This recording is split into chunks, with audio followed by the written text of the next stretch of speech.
What's the worst thing you've ever found out about your best friend? My best friend Maya and I had been inseparable since high school. We went to the same college, got matching tattoos on our 18th birthdays, and were each other's emergency contacts. When I met Drew at a coffee shop near campus, Maya was the first person I called. She screamed so loud on the phone that other people in the library turned around to look at me. Maya was obsessed with our relationship from day one. She helped me stalk Drew's Instagram for hours, picking apart every photo to figure out what he liked. When we had our first date, she came over 3 hours early to help me pick an outfit. She tried on half my closet before deciding on jeans and a sweater that looked effortless but cute. She coached me through the awkward conversations too.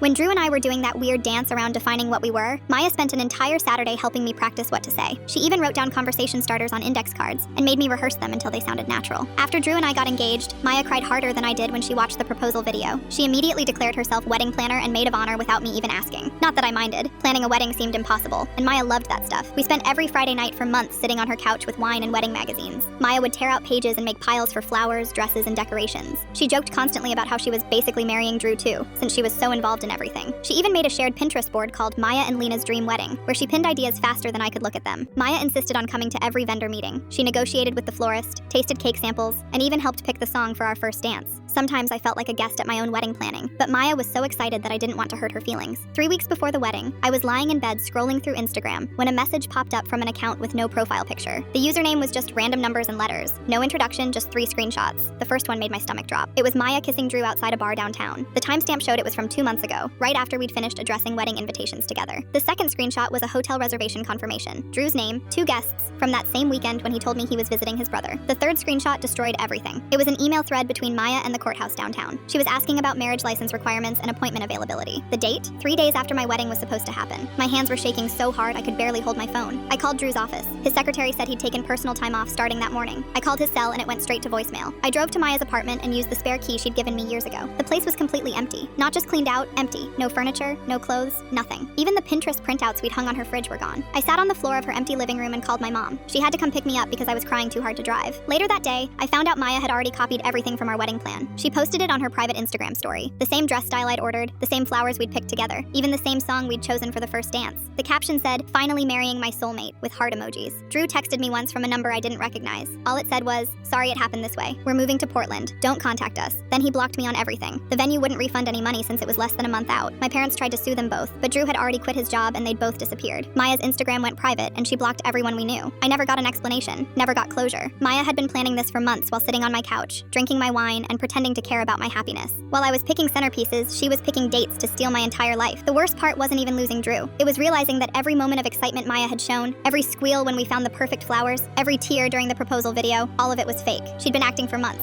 I stopped planning weddings. I stopped trusting friends who wanted to help with big life events.